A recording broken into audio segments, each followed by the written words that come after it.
So how would you describe your childhood? Do you think that you were a kid who had quite a bit of opportunities, or were you a kid who had to deal with a lot of abuse?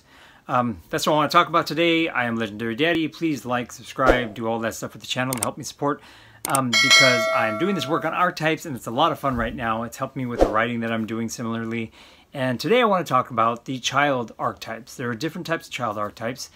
And the reason why I think this is important is because even though you're a grown-up, maybe watching this, and you think like, well, I'm not a child anymore, so how I grew up as a child doesn't really matter.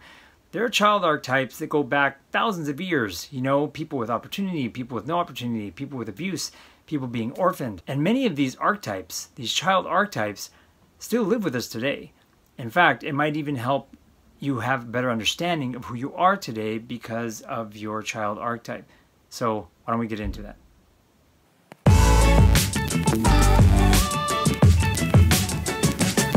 Hello and welcome to the channel. I'm Legendary Daddy. This is my book Legendary Daddy, and today I wanted to talk about child archetypes. I wanted to share an archetype that we all share, and that is the archetype of the child. Now, why is this important to us? It is super duper important and super cool because if you do this archetype right, you can stay filled with energy, positivity in your life, even into your older age. But if you are not growing in a healthy way, and if you're able to look at this video today and see that you are following the shadow side of the child, then you might find that you are having problems maybe with maturity or maybe living independently. So this is something that's very important. Understanding this child archetype can help give you a better understanding of where you are today. So today I want to start with two of the ones I guess that people look at as kind of like, a challenging one. And those challenging ones are the wounded child and the orphan child. Now they're both different. Let's start with the wounded one. So the wounded child, you can imagine, is a child, innocence, coming into this life and dealing with abuse in some way, and being hurt. Now you can see where this would cause a lot of problems on the shadow side of it. With a lot of abuse, of course, I think the wounded child would have a difficult time trusting others, being close to others, blaming the parents for their situation in life or where they're at. And many of the things I just described to you lead into victim, playing the victim. So that is where the shadow side can easily come up from being a wounded child or having that archetype. But there is a light side to it. And the light side of the wounded child is forgiveness. That is the main key to the wounded child, is understanding. I can forgive. I can forgive everything that happened to me in the past. I understand that this is a very difficult world, challenging world, complex world, dangerous world, and I don't have to take it personally. I don't have to personally blame those people who abuse me or who hurt me. I can understand that I am part of this life, I engage in this life, and I'm able to do that by forgiving others. Now, some examples of this in life. I have a victim archetype video I put together right there, and in that video I talk about a YouTuber that I follow who was born in a cult. They did not ask for those problems, they did not choose them in some ways, they were born into this life and they went through abuse. They were immediately introduced to an abusive life. The level of forgiveness that this person has reached in their life and what they're doing on YouTube to express their story is amazing. It's inspiring. And that's an example, I think, of the wounded child and how it works in forgiveness. In a movie, the movie Shine comes up to me. And in the movie, you see that this young man dealt with abuse from his parents, from his father in particular. And that abuse kind of keeps him stuck in some ways. It stops him from growing.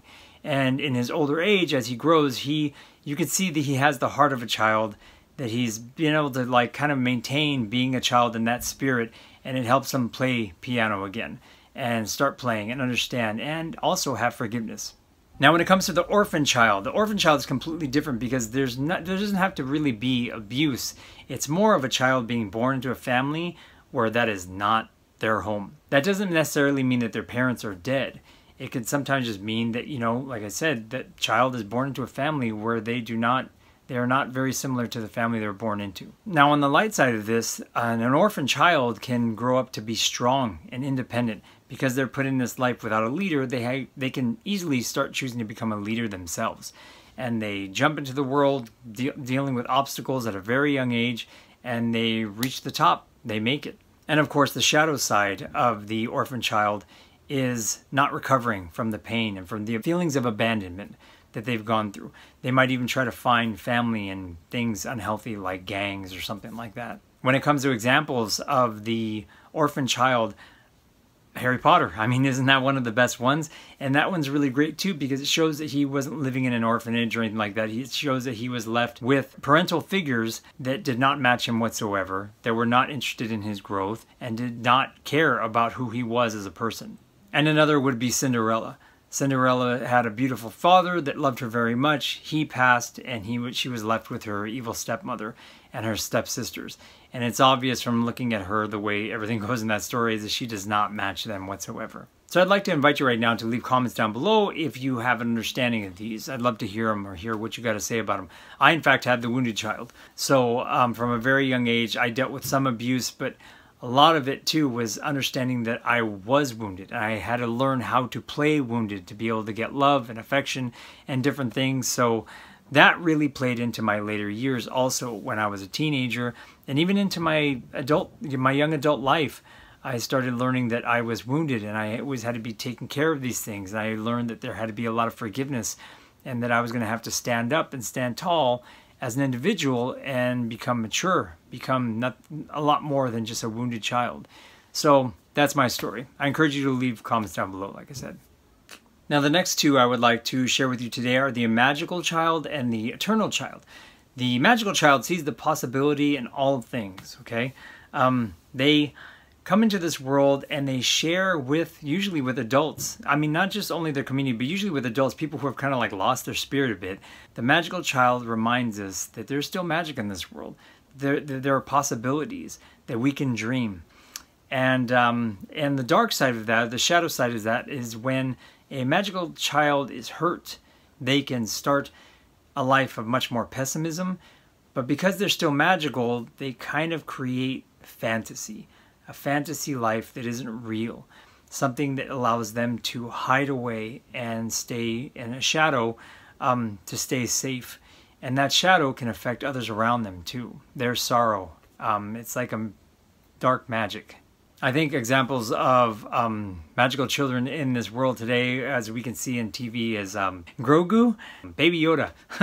And the Mandalorian is a killer. I mean, when you really think about it, when he's introduced, killing people, he's bringing in his, he's a bounty hunter. And then you have Baby Grogu, who is someone that he's supposed to turn in, and his heart gets the best of him. He ends up taking care of him, only to realize that this child and the attraction is that he's magical. There's something different about him, and that in some way changes the Mandalorian.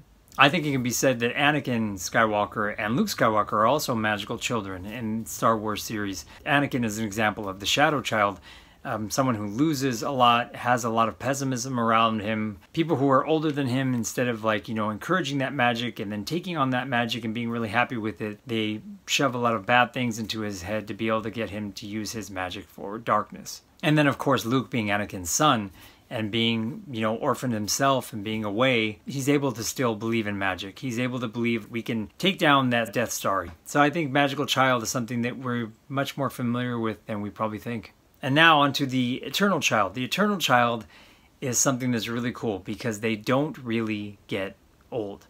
And you don't really seem to appreciate that until you're in an older body, like myself, and you realize wow, the light side of the eternal child is that their mind, body, spirit, all of it, it's just full of energy, even into their older age, filled with energy, filled with joy, just like a child. And of course, the shadow side of that would be refusing to mature. And as they get older, having to rely on other people all the time because they can't do for themselves, because they can't manage, the change in growing older. They can show this in their body. They can show this in not aging well. And the best example of eternal child is Peter Pan. Peter Pan never grows old. The leader for boys who are rebellious and rambunctious and want to do a bunch of crazy things. But the shadow side of it is that he can never grow older. He can never have a parent teach him. He can never leave Neverland. And one of my greatest heroes is an eternal child, and that's Steven Spielberg. I love his story. I mean, he was suffering through a lot of different things from his parents' divorce and from the bullying that he had to deal with in school. And he chose to make magic in some way. He chose to dive into his films, but it was a creative outlet and it was a healing thing for him that by the time he got into his 20s, he was already just the best. You know, he was just so great and people knew it. I believe he's an eternal child because many of the stories he had themes that were very childlike, you know, had that child magic. That's what seemed to be showing through the movies that he did in the first couple of decades. It was just through the eyes of a child. I think that he also matured in many ways too, because while he was getting older, probably about 20 or 30 years into his career, people were saying like, you know what, you just make movies, it seems like for kids, you'll never be able to do something mature. And he did. He matured, and he still has that magical eye and that ability to tell a story, but he did change in his directing and the stories that he decided to take on. He's my hero because to me, he shows how you can still be youthful even into your older age and still be excited about things and still be happy about things.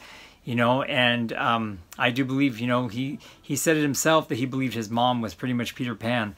I think he inherited that from her because he still has that to this day. Again, I'd like to encourage you to leave comments down below if you can. I have a magical child. My second son is a magical child. From a young age, I remember having him around people and just people without kids be like, oh man, I want a child so bad. And I would tell them, you know what, you're just feeling that because you're around him. He does something to people that's a little different from other kids. Most kids can be very draining. In some way, my son just feeds you. It makes you feel great to be around him. It's just the positivity, the love, everything. And I thought that he was going to be outgrowing it, you know, that into his, you know, maybe, you know, school years, it would start going away. And it hasn't at all. He gets this from his mom. My wife is the magical child also.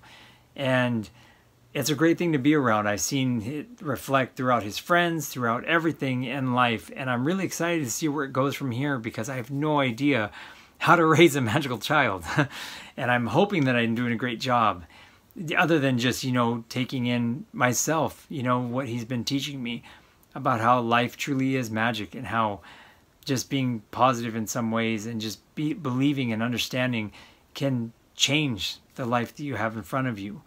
And I feel very blessed to be able to be raising my magical child. So that's what I wanted to leave you with here today. If you can, click like, subscribe, do all those things. There are a couple more archetypes I didn't touch on. There was the nature child, which is one that, you know, children completely who grow into their older age always be having a strong connection with nature or with animals. And it just becomes a driving force. Think about that. If you have a kid, you know, and you think like, that's the way they seem to be all the time. And there was also the divine child, you know, which is very similar. It's much more connected to spirit and to God. But those are the ones I want to share with you today. If you can, you know, comment down below on anything that you see in this life that might be able to teach me a thing or two. And thank you for watching. Love you very much. And I'll see you in the next video. Peace.